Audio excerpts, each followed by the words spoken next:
lot of the negative things that Republicans are doing, and sometimes we can get into like a wah wah, kind of get into like the doldrums and that kind of thing. So we wanted to start off talking some positive things that are going on uh, now, and so a couple things that have been happening.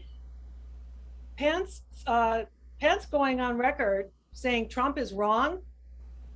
That I don't know how much that helps Democrats, but I will tell you, there's no way Pence did that without having some major intel from his strategist that Trump fever may be receding a little bit, and it is okay for him to start talking that way. Also, along those lines, non-Trump non-Trump candidates for GOP in a number of areas are outraising Trump-endorsed candidates. Now, again, that may or may not help Democrats, but one of the things it is doing is, again, showing that Trump may be loosening his grip a little bit on the GOP. And even if like in a very red area, if we can get a non-crazy person elected into that area, at least there's some chance that there could be some working with them in Congress. Also, courts are rejecting Republican gerrymandered districts around the country, so that's really good. And the Arizona GOP Senate leader took the bill. They have a bill that was presented to do that thing that other states are trying to do, where they say that the legislature can overturn an election and appoint who they want. Well, their GOP Senate leader is taking that bill in Arizona and running it through all 12 committees, which will then, of course, it'll just kill it. I mean, they call it death by committee. So there's no way that's going to pass in Arizona. So those are some good things that are happening that are starting to show that maybe Trump is losing his grip. Also, turnout in the last 3 elections is by far exceeded the previous elections before that, and especially in the last 2 elections. And of course, high turnout tends to favor Democrats. So if we can get past, and this is even after suppression that had been going on in various states. So if we can keep getting people out to vote, that would be great. And another thing we need to start talking about more is Biden has had a lot of accomplishments. They're not getting a lot of play in the mainstream media, but we have to start talking about them because they're real and they are there. And I'm just going to end this part with, I was on the movement briefing last week, and Anat Shankar Osorio said, what we have to do is we need to convince people that this election is worth participating in. And we can only do that if we're very hopeful, if we talk about all the great things that are going on, if we just kind of go with that trope that, the party that has the White House loses in the midterms, we're never going to win. We have to stop talking like that. And as Anat would say, if we say how effed we are, people won't vote. And she didn't say effed, she said the word. So we have to really give out that message of hope, because there is a lot of things that we can be hopeful for. And she ended by saying, yes, we can, because yes, we did. So moving forward, now I'm going to turn this over to George. And as always, if you have any questions, you can put them into the chat, and George will stop once or twice to also ask for questions or comments. So please feel free to put your questions and comments in the chat. And I'll add one more good thing, because we thought we'd put some good things first, because I think tonight, I know I kind of struggled with this tonight because, some of this is because our normal way of talking about framing a message is to put forth our positive vision and talk about our positive values and why we're really good. And in this case, we're taking a different turn tonight. So the last bit of good news is Adam Kinzinger has started a thing called Country First. And the idea is to attempt to torpedo right-wing extremists in primaries by asking independents and disaffected Republicans and even Democrats to cross over to vote against the fascist type Republicans in the primaries. The targeted races are all in heavily red, gerrymandered, and pretty much guaranteed districts for the Republicans. So, he is not asking Democrats to cross over everywhere. He's saying, if it's not going to matter anyway, you could consider, if you wanted to, going and try to screw up a race for the Trumpy type candidates. And I thought that's a real positive. He's been a pretty positive voice on having things together. And I like Country First because, as we'll talk about a little bit later, I think the disaffected Republicans need an identity, some words to rally around, and that I think is a project that needs some attention rather soon. But let's move. And so if you haven't already, throw your name and where you've been, or not where you've been, where you live in the chat. Normally we get 6 or 7 states. I see an awful lot of people from Minnesota, and there's nothing wrong with that. Frederico from DC, I believe, is here, and a few others I recognize from out there. We do have Representative Liz Bolden. So we have. Are there any other candidates or electeds here? And if you're a CD chair or above in your local party. Okay, then we're going to get going. Okay, so we all know this is a dangerous time. There's a lot to worry about. There's so much to make sure people truly understand about the potential to severely weaken or end democracy in the US. But what we often do is doom scroll for voters. And among ourselves. And if people feel things are hopeless, like Lisa said, they're not going to be motivated to either volunteer or go to the polls. Now, among friends, we all talk about things today's Republicans have done to weaken our nation. We study and have well-formed opinions, which we share with one another. From this, we understand the threat in detail. But how much of this have we communicated to voters, and how much should we? It seems we do need to tell the ugly truths. However, how do we tell ugly truths while also giving people hope and promoting our positive vision, as opposed to the dire messages that make everyone feel hopeless, which I will say that we Democrats are rather skilled at, and not those people here, though. How do we tell the truth without us looking bad, so bad that we turn off voters? And how do we promote a sense of hope and agency, that things can change and that volunteers and voters can change them?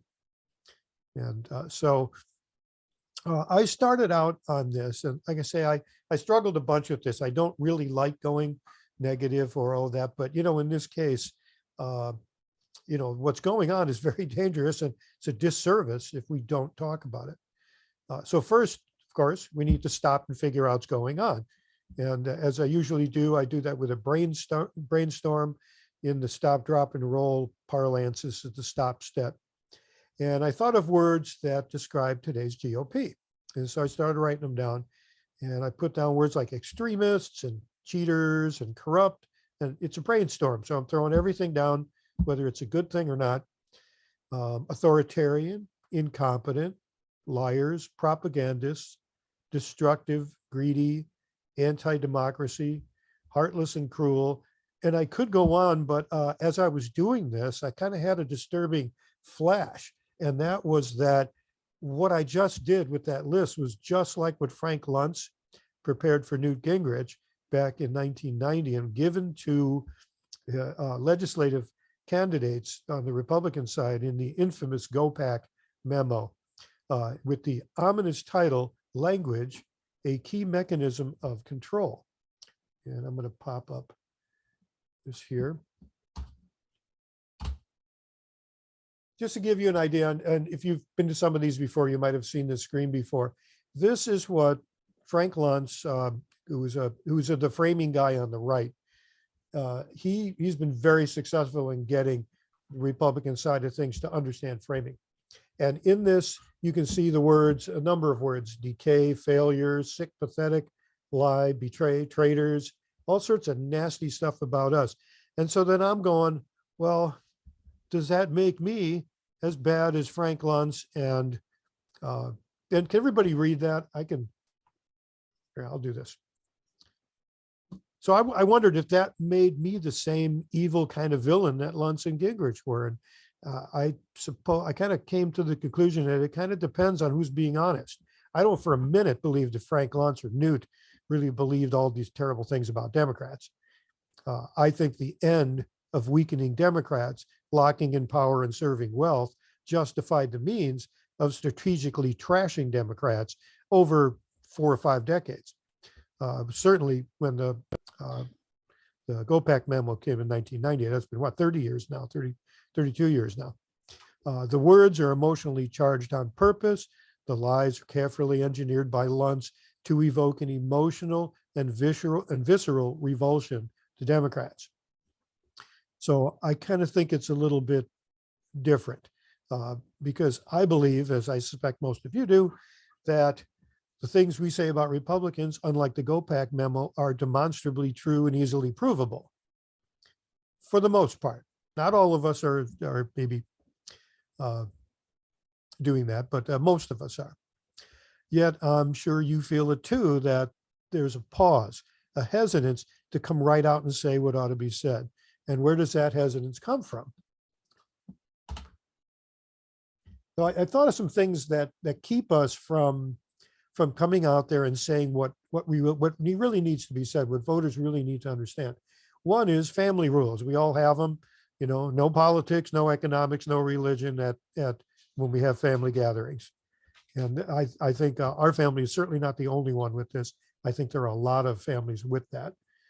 There's also the improper forum problem where maybe if you're in a meeting at work or you're at your Rotary Club or, you know, at a Boy Scout meeting, whatever, that's really not the place to be talking about this if you're going to keep the group together and get things moving there. There's fear of broaching a touchy subject and fear of being aggressive or making ad hominem or being seen as making ad hominem attacks, personal attacks. We're also very afraid of turning off a voter by sounding negative. And there's also something I hear all the time, but if we say that, then they'll say this. So that keeps us from saying something in the first place because we anticipate a reaction from the folks on the right. And then last but not least is there's a kind of rhetorical detachment. Anybody who's studied rhetoric or debate has or science, scientific method and journal presentations, you don't help your message or your theory or your position much if you're attacking the other person or if you're calling names or bringing up things that are not germane to the argument just in order to score points. And so there's that. I know a lot of us have that too. So these are some things we have to think about, maybe of being able to put aside from at one point or another in order to do this. Let me get to my next screen here.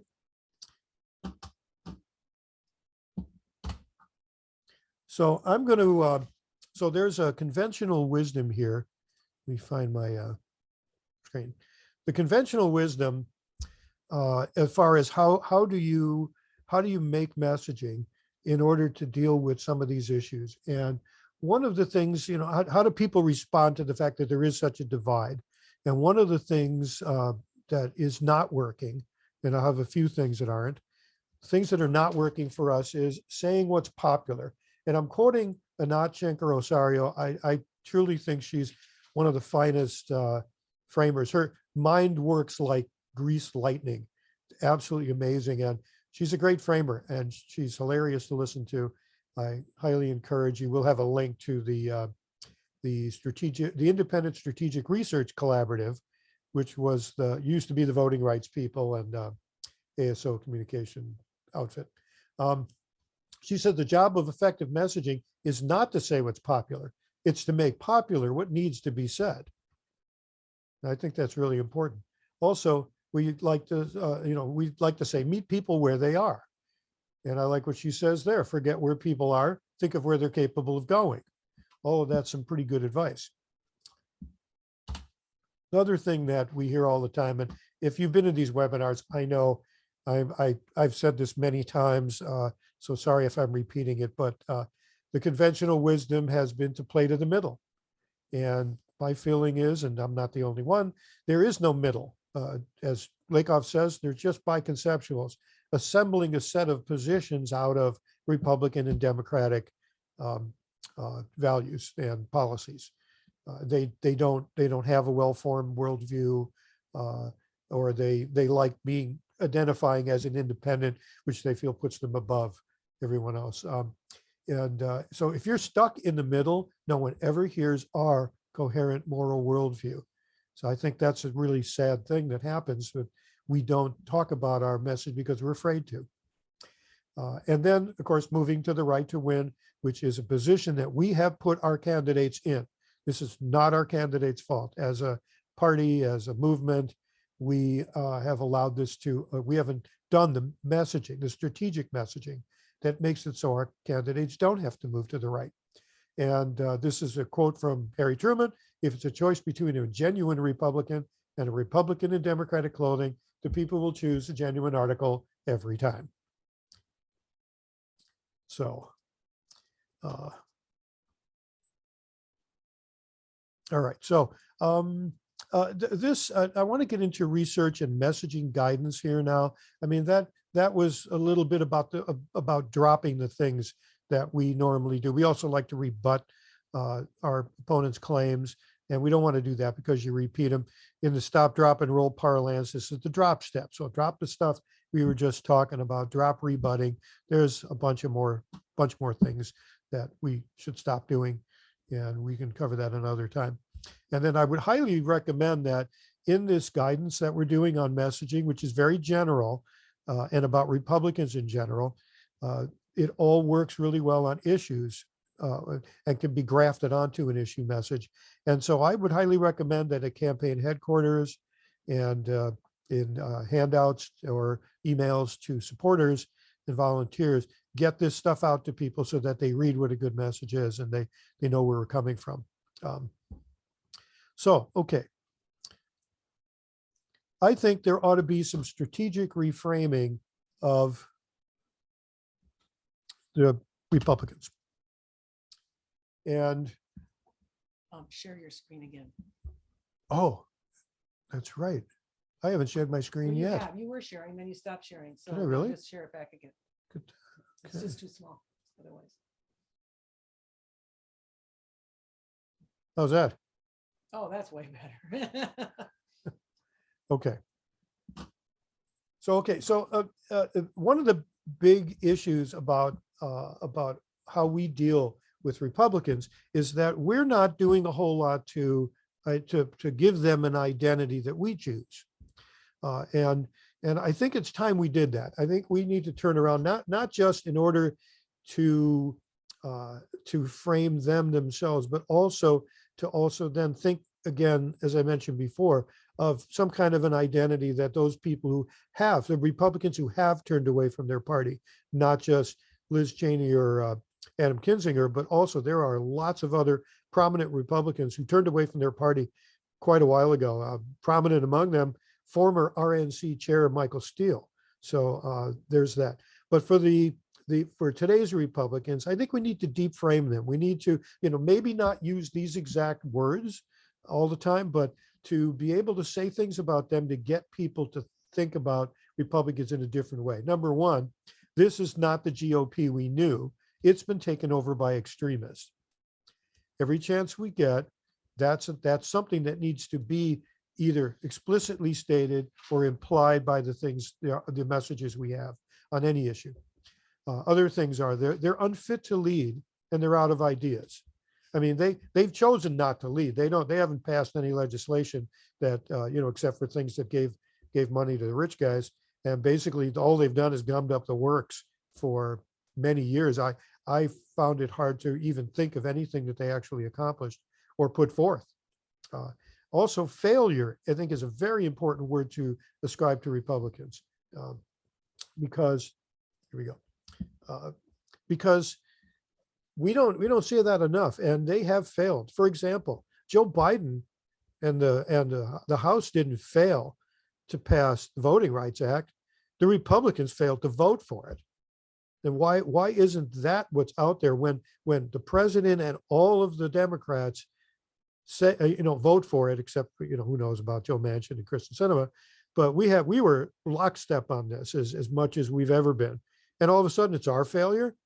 That we can't go with that. We can't say that. We also need to very often mention that the Republicans serve wealth before people. That is their prime directive. And if you look at what they do rather than what they say, that's the only legislation they pass. We have to say that they're afraid, that they're fearful. They're fearful of change. They're fearful of anyone who's not white. They're fearful of the truth. And the thing that terrifies them the absolute most, voters. They're absolutely terrified of voters. That's why they do voter suppression. They know that the only people who can stop them from doing what they're doing are people voting them out of office. And they're obviously hell-bent on ensuring that can't happen. We should also talk about them abusing power. The filibuster falls in that. There are also people stuck in the past and blind to the future. And they refuse to do their jobs, refuse to engage in honest debate. They appear to live primarily to own the libs. I mean, even when we put forward proposals or legislation that was their idea, first among them, Obamacare, we put that forward, they vote against it and try to kill it. It doesn't matter to them what it is. It's part of the structure of today's Republicans that liberals and Democrats will not win anything at all. Deny them everything that they can, that we can, is their way of doing it. Also, I don't think it is wrong at all to be talking about them as racist. Obviously, Trump and others are outwardly racist, proudly racist. They say it, so why can't we? They're irresponsible, destructive, and violent. Now they're getting violent. The people showing up at school boards and screaming and yelling, the January 6th, a number of other militia groups and others who are taking their fight to the local communities. So not that these are the only frames, but these aren't the only ones, but these are pretty fundamental. And again, what I mean by this is these are the ideas that we should light up in people's brains. We should associate these things with today's Republicans, because this is what they're doing. And we like I say, we have this reticence to say these things. I think we need to, because I think we will be held to account someday if we don't. And I know it all sounds pretty negative, but I want to give you two examples of some other people who have no reticence at all in saying what needs to be said. And I picked these out of two recent articles. Pop this back up. Here's a quote from Jimmy Carter. I didn't, it's not a quote. I went through and just pulled these words out of one article that Jimmy Carter wrote about, I think 2 weeks ago. And I won't read them all, but these are some of the words that he used in talking about the Republicans. And I like the very last one, before it is too late. So that's important. Civil conflict being very scary. And another person who Virginia Stark, who is on here, turned me on to, and I would be forever grateful for her for doing so. Rebecca Solnit, one of the finest voices we have on the left. And in one article, these are words that I found in that. And she's not at all, she's of course fearless anyway, but absolutely unafraid to say these things about Republicans. And I think it shows me that, okay, even though this feels weird and I don't know if I like it, it does need to be done, and we're not the only ones thinking this. I want to include some examples here, and these examples will use a technique we'll talk about a little bit later, which is ascribing motivation to the actions of the GOP. In this case here, the Republican Party wants to control everything. The GOP wants to give our right to self-government to the wealthy. Republican lawmakers refuse to pass voting rights legislation. Republican legislators want the power to decide elections by taking that power from voters whenever they choose. the GOP wants to cover up January 6th. These all ascribe motivation to the Republican strategists and what they want to accomplish. Again, we'll return to that later. Federico says if maybe we didn't use Republicans, but like right wing or conservatives but yeah, this has been something that, and I think Virginia knows too, because she's been around since day one of Connections Lab. Virginia's got some issues with it too. Yep,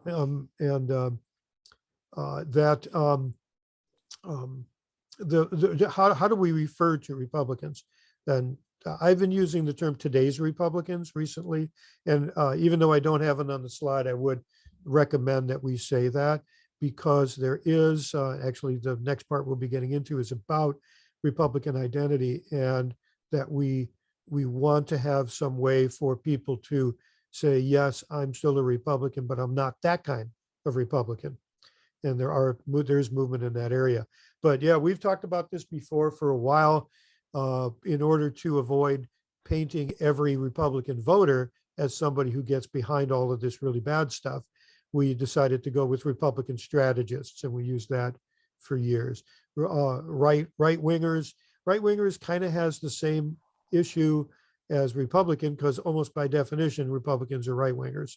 Not all of them, but taking the last election in the kind of numbers that people voted for Trump, I think it's absolutely correct to talk about Republicans as right wingers in toto. Radical Republicans I see on there, radical right Republicans, radicalized Republicans, and I looked into this and I forget where I landed on it. My understanding, and somebody can correct me if I'm wrong, is that radical always a radical, I believe, applies to people who are extreme on the left, and reactionaries are people in our workshops and otherwise that there's a shared set of values on the left. And I think the set of values that we use in the workshop and that we've talked about are shared by everybody on the left. Now, there are people who, we have centrist Democrats or corporate Democrats, whoever you want to call them. We have people on the left, on the far left, if you want to call it that, or democratic socialists. There's all sorts of different names. We've always stressed that there are core values that are common, and where we might have our own internecine warfare, I think when we're talking to the public, we can come out and ground our messages in those values. We're not always going to agree within the party, but I think messaging wise, we can do a lot better than we're doing. Virginia, I like this, the takeaway party, take away our vote, take away this, which is interesting that's the frame of taking, which the Republicans, today's Republicans use quite a bit. Actually, yesterday's Republicans used it quite a bit too, that the government is taking my property in eminent domain. They're taking my money, my property in taxes. They're taking it away and giving it to someone who doesn't deserve it. I'd like to see this applied to them, because they're also taking away things. GOP uses white supremacy as a tool. Yes, they do. And Virginia doesn't like any of these on one of the slides. I understand. I don't like some of this either. This is why this has been so hard. It's very difficult to, how do you talk about people who are really doing all this stuff?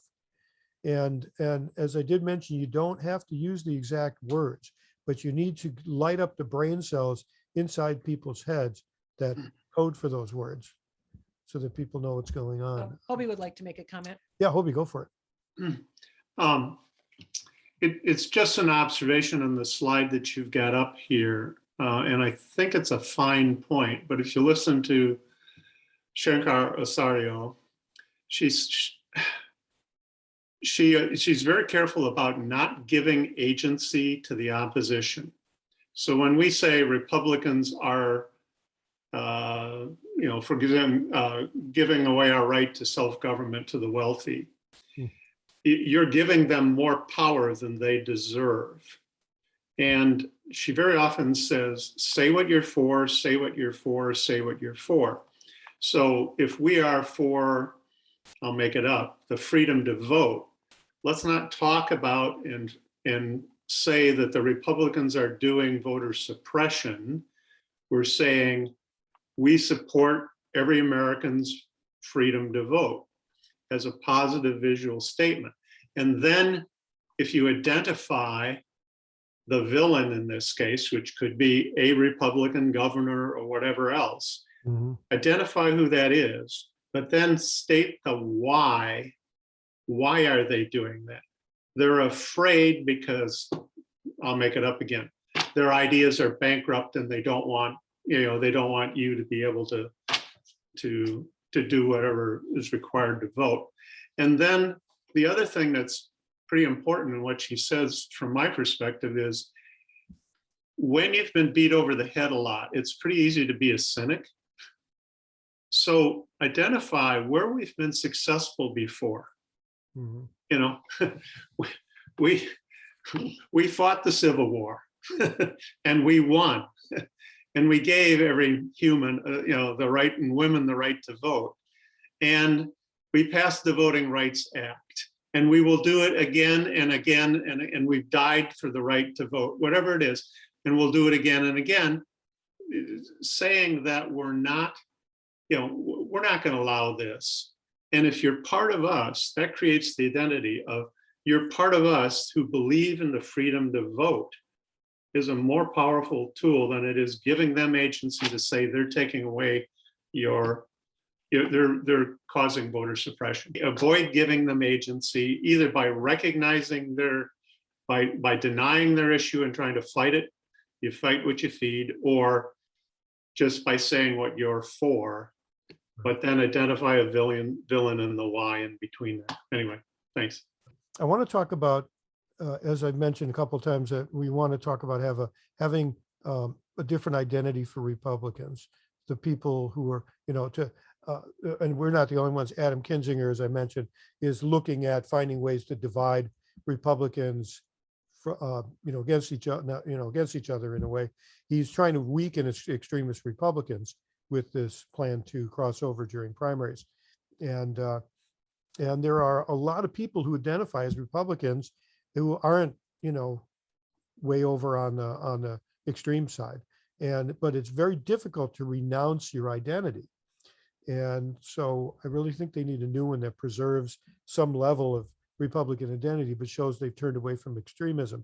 One thing that I've been thinking about, and I'm not wholly happy with, is lifeboat Republicans, which I think we mentioned last summer, which is that they're, the metaphor being the GOP's the Titanic.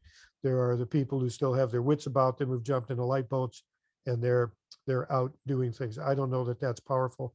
I think Adam Kinzinger's country over party is an interesting way to frame things. And so country over party Republicans might be it. We're going to be addressing this and some other things in a new project with Antonia Scatton, where we're trying to do is push specific frames into the wild and track them. We want to do this with some unique language and hashtags attached to them, so that we might be able to see if they get far. But the idea is to come up with not only a message and frames that we want to talk about, but in a way where we can identify them. And this is something we're going to be doing. If you're interested in doing this, put your email address in the chat, let us know, or email us directly. And if you have a Gmail address, that's optimal, because we're also having a calendar and shared files. So something to think about. And then I'm going to go talk about some other sources and the guidance we've got from them on this. So some of these sources I'll mention. George Lakoff, for really identifying the core frame here, Manatchenko Osario and the Research Collaborative for a very useful format. Hobie for his revision of the Truth Sandwich, and Virginia Stark for not only for turning me on to Rebecca Solnit, but also an excellent framing example. If I have time at the end, I'll read it. Otherwise, it'll be in the follow-up email. So I called George Lakoff, I don't know, November, because I started working on this back then. And I asked him about how he would frame the new GOP. And typical for him, he said, simple, they stopped having empathy. And that's what I got out of him. And that's pretty much at the root of what's going on. The GOP just stopped having empathy. It just doesn't seem to matter what the effect that their actions have on people. So, so how do we talk about this? And going with Hobie's revision of the truth sandwich, say our moral values and show how the GOP policy violates them. In this case, say our moral value of empathy and show how the GOP policies violate empathy. And so discern from their policies how they violate that empathy, and then as often as possible, graft that violation onto messages about any subject. So I think this is a point I mentioned before, but I want to add here. We haven't talked about this before in our messaging, and that is the idea that there are, I'm going to call them prefixes that we can graft onto sentences. The perfect example is the grace class narrative, and the idea that people, that many of the messages, and you'll see this later, that we have can begin with something like, no matter who you are, where you were born, how much money you make, things along that line, to point out that there are divisions of race and class, but that we're united across those. And so that's something you can pretty much put at the beginning of just about any message. And I think the same thing is we can add something about violating empathy and some of these larger frames that we're using for the Republicans onto other messages. Just something to think about. Okay, let's take a look at what this used to be the Voting Rights Lab people and Demos and Lake Research Partners and ASO Communications, and they've now rebranded what they're doing under the title, the Independent Strategic Research Collaborative. And we've linked before to these folks, and it's really well-framed stuff. And they say that, and Anat Shankar-Osorio says, the best message engages the base, persuades the middle, and alienates the opposition, which is another one of her formulas here. And that, if we make everybody happy, we're not really doing our job. She's found out that when we have messages that alienate the opposition, that actually can turn out better for us. And so she mentions that one of the important things to do is that when naming a problem, call out the villains and ascribe motivation. So let me show you over here on the right. She's got here, Americans believe voters pick our leaders. The MAGA faction wants to pick their voters and rule over us. MAGA wants to take away your freedom to vote and refuse to count every vote so they can seize and hold power to rule for the wealthy few. The MAGA faction knows they cannot win our vote, so they must keep us from voting. The MAGA faction wants to oppress. She's using the MAGA faction, which is a great way to refer to today's Republicans, and that may be worth picking up here. But they want to oppress us, not represent us. Democrats win by courting your vote. Republicans win by keeping you from voting. So, and so I get the thing about agency, and I guess what I want to parse, maybe Hobie, you and I should do a Zoom coffee about this. You can help me on this. I want to parse, because those messages gave the MAGA faction some agency there. So see how we might be able to change that. And then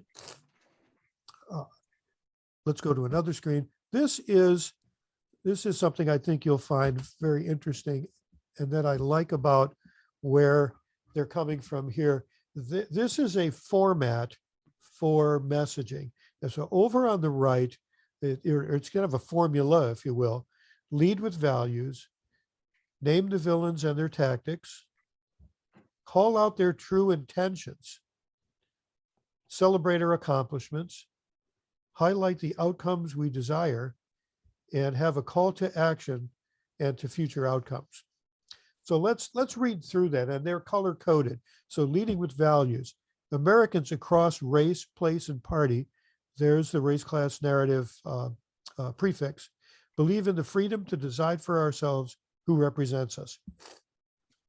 Throughout our history, this is the name the villains, we've confronted a faction that seeks to deny us equal freedoms so they can rule for the wealthy white few.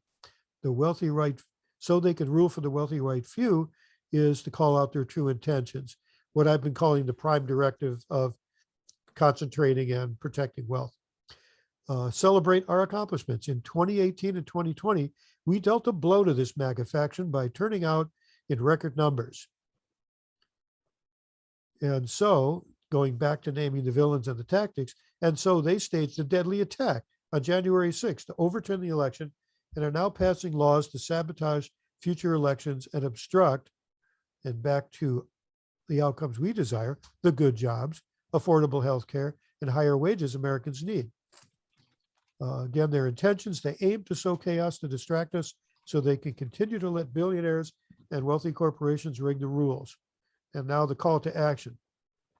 But just as we did in the last two elections, we will defeat this faction again by fighting against every effort to silence voters in key states, recruiting, running and supporting real leaders for every kind of elected office, and turning out again in 2022 to make this place where freedom is for all, no exceptions. And that last part gives you and the voters agency to turn this thing around. So that's, this is worth some other study, and we can include these slides in the follow-up newsletter so you can look at them again. Do you have the short version of that? I do. Because, And- yeah, this is the long version. There is a shorter version of it. Yeah, this is one formula, or this is one formula. We use stop and drop and roll as a formula for how to think about creating messages, the real nuts and bolts of creating messages. This formula: lead with values, name the villains and their tactics, call out their intentions, celebrate our accomplishments, highlight the outcomes we desire, and call people to action and future outcomes is a nice format for putting things together. A shorter version can be thought of as, hello, come on. There we go. I don't know how that happened. Okay, this is a quick one, but notice on the right another formulation of how to think about what we're doing here. And it's again a sandwich formulation, which I think is good. In this case, you're sandwiching the negative stuff, the villain and what they're doing, in between our value and our vision. So in this case, Americans across race, place, and party believe in the freedom to decide for ourselves who represents us. And the villain, despite the MAGA faction, that's the villain, their desperate attempts to take and hold power for themselves, we the people prevailed in our last two elections by turning up and turning out in record numbers. And then at the end, and this year we'll do it again by, and then you have your choice of what you want to put there: fight against their efforts to rig the rules, supporting real leaders for every office, turning out this November to make this a place, going back to the value where freedom is for all, no exceptions. And so I kind of like that formulation. And again, the issue, why this was so hard for me is kind of as was brought up in the chat, and that Hobie mentioned, and others, that these things, even these guys are identifying the things that Republicans are doing and saying some things about them. Going back to the one slide about ascribing motivation. That's something that normally you don't do in an argument. You normally don't. You can't read your opponent's mind. You can't get inside their head. But in this case, I do kind of like the ascribing the motivation, because that helps people, I think, see why Republicans are doing what they're doing, or today's Republicans, or the MAGA faction. So anyway, thought he would do that. We're at 7:56. I'm going to send you a message that Virginia made after she had looked at this formulation, and she, like I say, she's been with us since the very beginning, and we'll send that out in the newsletter. And I but it's a really good stab at really putting together a message using a lot of what we talked about tonight. And so any comments? I mean, for those of you who have to leave at 8, that's cool. Normally what we do at this point is we either ask more questions or we get on to other things. Yep, there is a question in there. Okay. I think other people, how would you describe today's Democratic base? The voters. It was Carrie who asked the question. Carrie, Yeah. do you want to unmute and just clarify what you're thinking there? Yes, hi, thank you. So you had mentioned something a little bit earlier about, the best message from Anat Shenker-Osario. The best message, I think you said, inspires the base, motivates the middle, alienates the opposition. And I thought, okay, so how do we describe today's Democratic base? Oh, yeah. Okay. Our base. Yeah, that's an interesting question. We've got all sorts of fractures and other things going on in the Democratic Party. I don't like that that's the case, but it is. We have the division, and how much this matches the voters, I'm not really sure. Within the people, within the party, and in various progressive movements and others, there's been a split for quite a while between whether called centrist Democrats. I don't, this centrist idea is not one that there is no centrist ideology except to pick things from either party or maybe compromise, and compromising is just being an adult, as far as I'm concerned. But so there's that split. We also have on the left wing of the Democratic Party, we have split between progressives, many of whom have been around for many, many years, who were happy as heck to see a bunch of progressives come in 2016, and before that in both the Bernie's runs, and that was great. And then seemed to, at least here in Minnesota, kind of disappear after having been the majority in the 2016 state convention. And so there are some folks who see the Democratic Party as monolithic, that Robert's Rules of Order, written in 1897, it was designed specifically to keep people out. I agree, Robert's Rules of Order can be a real pain, but until we find something better, it's hard to understand. I think it works, but until we find something better, we're kind of stuck with it. Well, Patty says people who believe in empathy and moral values, who believe we all do better when we all do better, country and community over party and self-interest. Which I maintain are the shared values that every Democrat holds. And so in messaging, I don't see that there's anything wrong with anybody in any faction of the Democratic Party using those values. I don't think anybody really disagrees with them.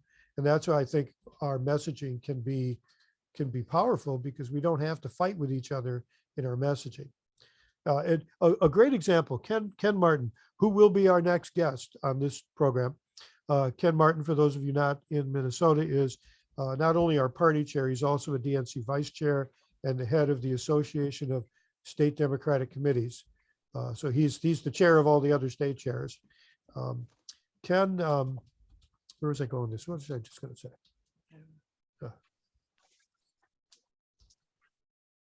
One moment. Anyway, Ken will be here next time, and oh heck, it was good. Maybe it'll come back to me.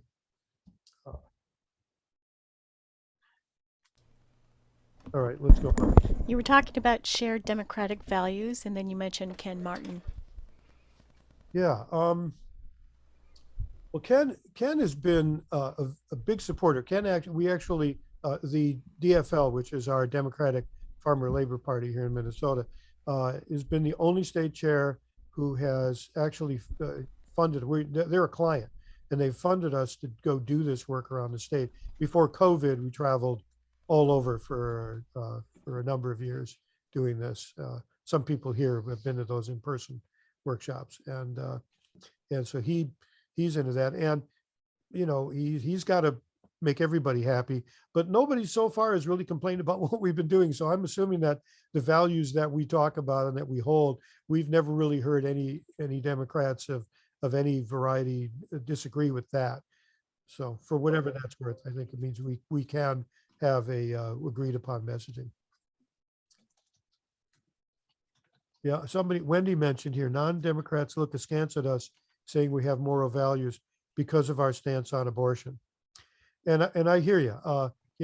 Certainly the same thing could be said about the Republicans or today's Republicans, in that they're not, they're actively, playing down or resisting any methods to stop a deadly pandemic. So I really don't want to hear don't want to hear from them about pro-life ever again. Yeah, and guns. And guns. And They're that's their, I guess that's sort of the weights that I see. We have the abortion, they have the guns. Either one can be said to be anti-life. and they're just good about applying that on us all the time. And, again, whereas I still have problems with the things we talked about tonight. I'm still uncomfortable with it. I don't know that I've worked everything through in my head. But if that kind of stuff is coming at us, which it is, I think it's legitimate at least to point out that, well, if your moral value is you believe in the sanctity of life, well, what you need to show it in the gun legislation, or in common sense gun laws, in being good about the pandemic, about making sure everyone has health care, because people die because they can't get the health care that they need, or they get bankrupted from it. So I want to see some proof from the right that they actually do believe in this. And Kim says, I say my goal is to make abortions rare by providing safe, accessible birth control to all women, science-based sex ed, and support for families. That's great. That's really good. What else do we have? A lot of things around our image and how to, especially around abortion, baby, like what people call, baby killers and things like that. But also some really good ways to message around that is to make abortions rare by providing birth control, and taking care and actually taking care of babies after they're born, and that kind of thing. And I see Patty notes that we would also want to reduce number of abortions, but also to care for babies and mothers after birth. Powerful messages. Number of abortions have dropped off significantly. I think that's always good. And it is true. We Kim mentions we do get tied to abortion, but the reason that we get tied to these things is because we probably, first off, that's a very emotional subject. And it's one where the people who are against abortion aren't absolute, from a moral perspective, they're looking at it one way, which is not a wholly indefensible way to look at it. I know, for example, if you are going to do experimentation on humans of any sort, in general, you need to get permission from some board at your university or whatever. It needs to be looked at. But we get tied to that because the Republican strategists know that this is very powerful. It's very emotional. And so they repeat it over and over. They put a whole lot of effort into it. I don't know that on our side, we put the same effort into constantly talking about our view of the situation, the things that we would do, because, we haven't picked 4 or 5 issues to make our top issue and to repeat over and over incessantly. There's that. Oh yeah, there's Joan Chittister. Hobies has a link to that, and I think that's the same person who was talking to a bunch of CEOs, and the CEOs and she was saying, during her speech, she said, I just don't understand why you need more money. You have more money than you can spend. I just don't get it. And she went on with her speech, and somebody came up after the speech and said, you don't get it. It has nothing to do with the money. This is how we keep score. So George, Yeah, yeah. Go ahead. since you brought up that one, I can just read the quote real quick so people don't have to look it up. Right. Quote, I do not believe that just because you're opposed to abortion, that makes you pro-life. In fact, I think in many cases, your morality is deeply lacking if all you want is a child born, but not a child fed, not a child educated, not a child housed. And why would I think that you don't? Because you don't want any tax money to go there. That's not pro-life, that's pro-birth. We need a much broader conversation on what the morality of pro-life is. So I think she's hitting the empathy thing very strongly there. She's causing somebody to try and think differently. She's not saying you're an idiot. She's saying, I believe in, you know, I believe in humanity and taking care of each other, which is a core value that we have. Anyway. And she strongly evoked the value of empathy without actually using the word, which is very skillful. If you can get in and you can light up the brain cells like that, it's that's great. Carrie has a question. Carrie. Yeah, I actually had more of a comment. I don't know if any of you were watching the press conference today with Amir Locke's family. And I thought of messaging and I wanted to just quickly bring it up. One of the quotes from the family said, our family supports life from cradle to the grave, number one. And she really drove that in, like, you know, we're pro-life the whole way. Didn't specifically say abortion, but it was inferred. It was a group of moms. And Black Matter was there, and the head of the president of Black Lives Matter and NAACP.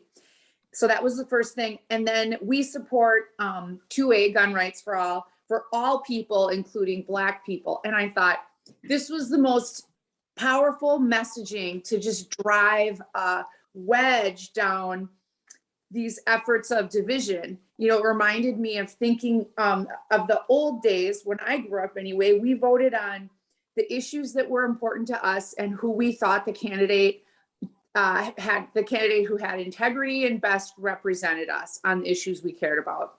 And anyway, I just wanted to mention that because I thought, I can't believe this is on today when I have our meeting later tonight. So did you say that was the Amir, and I can't remember his last name, is it right?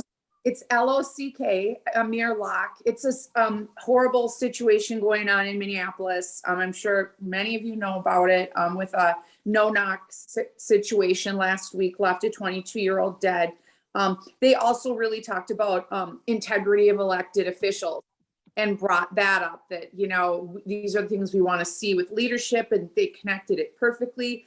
And I thought it really did a lot to heal. First of all, we're not all divided by guns. Not all Democrats think that you shouldn't have guns, and not all Democrats think that you should, that abortion's for everyone. You know what I mean? Like they just blew a hole into that false narrative that we're fed so often. So I just want to share that with you all. Thanks. So this was it was a press conference. Was it like on all the stations? Like, do you think it'd be easy to find? Yeah, you know what I do for these updates? I just Google WCCO, click on their link, and it gives you all the latest. You should be able to watch it. And again, just Black Lives Matter was there putting it together, and the NAACP and all those moms, white moms too. But, you know, it was really powerful, and the messaging was phenomenal. And I'd love to see us go in this direction more on problem solving in our country versus all the division. And anyway. Great, thank you. I like I'll look that. that up. Yeah, that's great. And just a quick note, anyone, you know, like I say, I struggled with this, and I'm still working a lot of it through in my head. I'm really, really interested in any, you know, send me an email, call me up, whatever floats your boat, you know, and let me know what you think, how you're thinking on this. You know, I think this is a subject in a messaging area we need to be involved in, but you know, challenge what you heard tonight, and let me know where you're coming from. I don't, you know, I don't know everything. Just ask Lisa. She'll tell you. What else do we have here? I think that, Athena mentioned, what do you think about messaging about the marriage of the GOP evangelicals and Trump? The GOP and their base seem comfortable wanting a dictatorship, dismantling of democratic values and norms such as respecting election outcomes.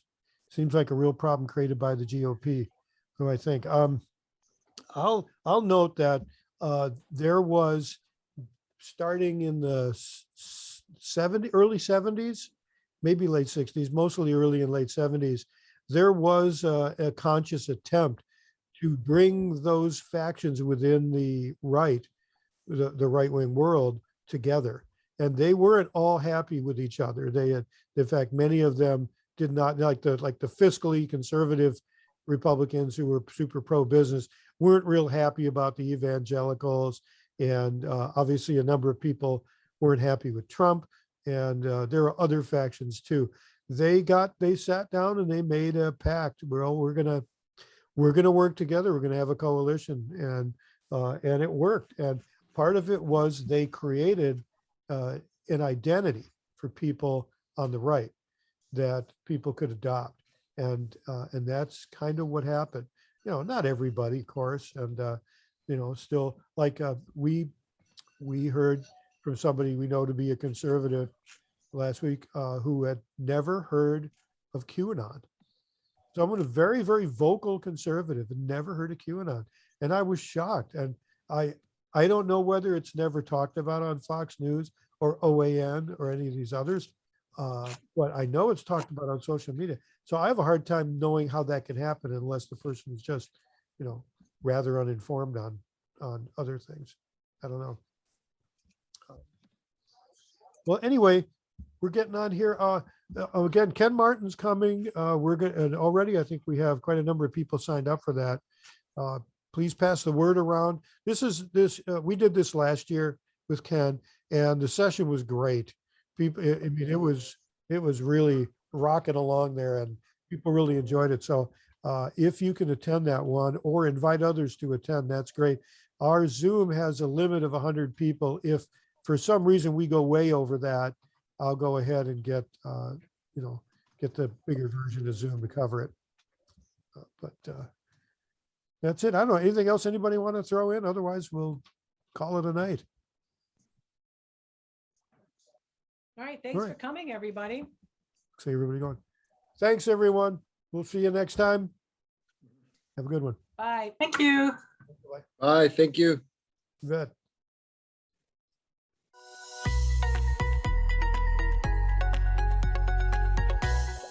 connectionslab.org